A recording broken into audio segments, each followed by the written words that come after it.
बिस्मिल्लाहिर्रहमानिर्रहीम। यहाँ पे आपको बताते चलें, सुप्रीम कोर्ट का सूबाई इंतखाबात से मुतल्लिक अस्कुत नोटिस केस का फैसला महफूज कर लिया गया, जो कि कल सुनाया जाएगा। सुप्रीम कोर्ट ने सूबाई इंतखाबात से मुतल्लिक अस्कुत नोटिस केस का फैसला महफूज कर लिया, जो कल सुबह 11 बजे सुनाया जाएगा।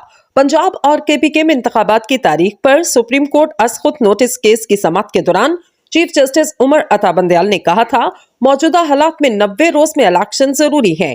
केस का फैसला आज ही किया जाएगा। केस की समाअत के दौरान अदालती हुक्म पर वकला ने कायदीन से मुशावरत की। पाकिस्तान पीपल्स पार्टी के वकील फारूक एच नाइक ने पार्टी मौक़िफ़ बयान करते हुए कहा, इलेक्शन की तारीख मुकर्रर करना सियासी जमातों का काम नहीं है। जबकि मुस्लिम लीग नून के वकील मंसूर अवान ने कहा कि पार्टी की आदत से बातचीत कर ली, मजीद मुशावरत के लिए वक्त दरकार होगा। चीफ जस्टिस ने कहा, पेशावर हाई कोर्ट ने 2 हफ्ते नोटिस देने में लगाए, लाहौर हाई कोर्ट में भी मामला इल्तवा में है। सुप्रीम कोर्ट में आज मुसलसल दूसरा दिन है और केस तकरीबन मुकम्मल हो चुका। अदालत किसी फरीक की नहीं बल्कि आइन की हमायत कर रही है।